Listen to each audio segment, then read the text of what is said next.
അങ്ങനെ ജാസ്മിൻ ഒരു കപ്പ് എന്നുള്ള രീതിയിലൊന്നുമല്ല. അവിടെ ഇപ്പം എന്താ പറയണ്ടേ, അപ്പ് ആൻഡ് ഡൗൺസ് ഉണ്ടാവും. എല്ലാവർക്കും തന്നെ ഒരുപാട് ഹാപ്പിയാണ്. പിന്നെ നേരത്തെ അവർ ചോദിച്ച പോലെ എവിക്ഷൻ്റെ കാര്യം, ഞാൻ സത്യം പറഞ്ഞാൽ ഞാൻ കോൺഫിഡൻ്റ് ആയിരുന്നു ഞാൻ നിൽക്കും എന്നുള്ള കാര്യത്തിനകത്ത്. ബട്ട് നമുക്ക് ഇറങ്ങേണ്ടി വരിക എന്ന് പറയുമ്പോഴത്തേക്കും പിന്നെ അവിടെ കൊണ്ട് കഴിഞ്ഞു. ഞാൻ എവിക്റ്റഡ് ആണെന്ന് പറയുമ്പോഴത്തേക്കും അത് കംപ്ലീറ്റ്ലി ഞാൻ അക്സെപ്റ്റ് ചെയ്യുക എന്നുള്ളതാണ് എൻ്റെ ഉത്തരവാദിത്തം. അത് ഞാൻ അക്സെപ്റ്റ് ചെയ്യുക, പിന്നെ അത് കംപ്ലീറ്റ്ലി അങ്ങ് മറക്കുക. ബാക്കി ഇപ്പം എന്തുകൊണ്ട് പുറത്തായി, എങ്ങനെ പുറത്തായി എന്നുള്ളത് ഞാൻ അതിനെപ്പറ്റി മനസ്സിലാക്കണം. എൻ്റെ ഭാഗത്ത് മിസ്റ്റേക്സ് ഉണ്ടെങ്കിൽ അത് തിരുത്തണം. അങ്ങനെ ഞാൻ മനസ്സിലാക്കി എൻ്റെ ഭാഗത്തുള്ള മിസ്റ്റേക്സ് എന്താണെന്നുള്ളത് പല അഭിപ്രായങ്ങളൊക്കെ ഞാൻ കണ്ടു.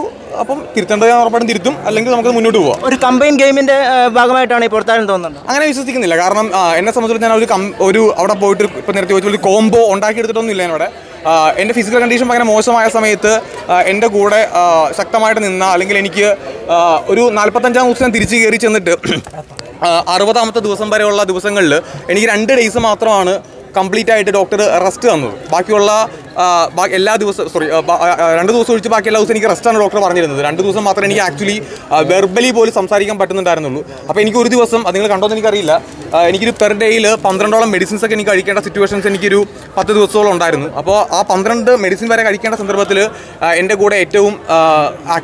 കൂടെ ഇങ്ങനെ കൈത്താങ്ങായിട്ട് നിന്നിരുന്ന ആൾക്കാരാണ് നന്ദനയും സായിയും അർജുനും അവരൊക്കെ. അപ്പം എന്നെ സംബന്ധിച്ചോളം അങ്ങനെ എൻ്റെ ഒരു മോശം സമയത്ത് എൻ്റെ കൂടെ നിൽക്കുന്ന ആൾക്കാരെ അതൊരു കോംബോ ആയിട്ടോ അല്ലെങ്കിൽ അങ്ങനെ എനിക്ക് പുറത്ത് ക്രിയേറ്റ് ആയി പെട്ടതിനോട് എനിക്കൊന്നും പറയാനില്ല. മേ ബി അത് ഗെയിമിൻ്റെ ഭാഗമായിട്ട് അങ്ങനെ വന്നേക്കാം. പക്ഷേ ഞാനതൊരു കോംബോ ആയിട്ട് ഉണ്ടാക്കി എടുത്തതൊന്നുമല്ല. അതെനിക്ക് മനസ്സിൽ നിന്ന് വന്ന സൗഹൃദങ്ങളും ഇഷ്ടങ്ങളുമാണ്.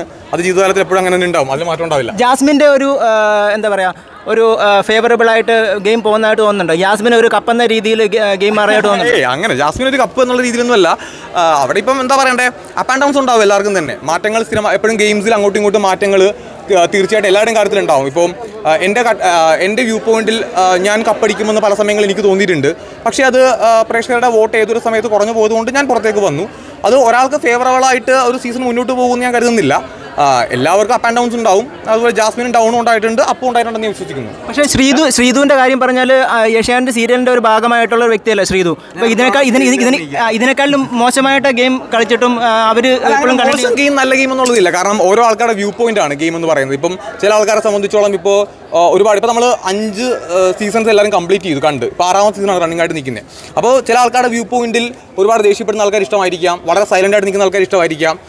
പല ഇഷ്ടങ്ങൾ പല രീതിയിലാണ്. നമുക്ക് ഒരിക്കലും ഒരു പ്രേക്ഷകൻ്റെ ഇഷ്ടത്തെ നമുക്ക് വിലയിരുത്താനോ നമുക്ക് അങ്ങോട്ടും ഇങ്ങോട്ടും ചോദ്യം ചെയ്യാനോ പറ്റില്ല. അപ്പോൾ അതുകൊണ്ട് ഇപ്പോൾ ശ്രീധുവിൻ്റെ ഗെയിം അങ്ങനെ, അല്ലെങ്കിൽ സിജോയുടെ ഗെയിം ഇങ്ങനെ, അങ്ങനെ നമുക്ക് പ്രെഡിക്റ്റ് ചെയ്യാൻ പറ്റില്ല. ഇപ്പോൾ ഇവിടെ നിൽക്കുന്ന നിങ്ങൾ എല്ലാവർക്കും തന്നെ ഒരിക്കലും സിജോനെയോ അല്ലെങ്കിൽ ജാസ്മിനെയോ ജിൻഡോനെയോ അർജുനെയോ ഋഷിനെയോ അഭിഷേകിനെയോ ശ്രീധുവിന് അങ്ങനെ നിങ്ങൾക്ക് ഇപ്പോൾ എല്ലാവർക്കും പല പല അഭിപ്രായങ്ങളായിരിക്കും പറയുമ്പോഴത്തേക്കും. നിങ്ങൾക്ക് അതിൻ്റെതായിട്ടുള്ള ഉത്തരങ്ങളും കാണും. അപ്പോൾ ഓരോരുത്തരുടെ വ്യൂ പോയിന്റ് വ്യത്യസ്തമാണ്. ആ വ്യൂ പോയിന്റ് വ്യത്യസ്തമാകുമ്പോഴത്തേക്കും ഒരാളുടെ ഗെയിം മോശം, ഒരാളുടെ ഗെയിം നല്ലതെന്ന് ഒരിക്കലും നമുക്ക് പറയാനായിട്ട് പറ്റില്ല. ഫൈനലിലേക്കുള്ള റീ എൻട്രി അല്ലേ ഇപ്പോൾ നടക്കുന്നത്. അപ്പോൾ റോക്കി ബായിക്ക് ഒരു റീ എൻട്രി കിട്ടിക്കഴിഞ്ഞാൽ അത് എന്താണ് അഭിപ്രായം അതിനെ പറ്റി? ഇല്ലേ, അയാൾ റീ എൻട്രി ചെയ്യുന്നതിന് എനിക്ക് എന്താ കുഴപ്പം? പുള്ളി റീ എൻട്രി ചെയ്യുന്ന പുള്ളി അവിടെ കയറും, ഞാൻ റീ എൻട്രി എനിക്ക് കയറാൻ പറ്റും. എന്നിട്ട് ഇപ്പോൾ എന്താ കുഴപ്പം? അതിനകത്ത് ബിഗ് ബോസ് എന്ന് പറയുന്നത് ഒരിക്കലും എന്താ പറയണ്ടേ, എൻ്റെ സ്വന്തമായിട്ടുള്ള കാര്യമല്ല. അവിടെ ഇപ്പോൾ ഇന്നാൾ വരരുത്, ഇന്നാൾ വരാൻ പാടില്ല, ഇന്നാൾ വരണമെന്ന് എനിക്ക് ഒരിക്കലും ആഗ്രഹിക്കാനോ ഒന്നുമില്ല. അയാൾ വന്നെങ്കിൽ അയാൾ വരട്ടെ, ഞാൻ പോകുമ്പോൾ ഞാൻ പോകും. എന്തായാലും ഞാനെന്തായാലും ഈ ആഴ്ച റീ എൻട്രി ചെയ്യുന്നുണ്ട്. ഞാൻ എന്തായാലും എനിക്ക് തോന്നുന്നു ഫ്രൈഡേ ആണെന്ന് തോന്നുന്നു, എനിക്ക് കൃത്യമായിട്ട് അറിയില്ല. അവരെന്നെ ഡേറ്റ് പറയാമെന്നാണ് പറഞ്ഞേക്കുന്നത്. ആ ദിവസം ഞാൻ പോകും, ഫിനാലിൽ ഞാൻ പങ്കെടുക്കും, വിന്നറായിട്ടുള്ള ആൾക്ക് വേണ്ടി കൈയടിക്കും, എല്ലാവരുടെയും കൂടെ ഒരുമിച്ച് നിന്ന് നമ്മളെല്ലാവരും കൂടെ സന്തോഷത്തോടെ തിരിച്ചു വരികയും ചെയ്യും. Thank you.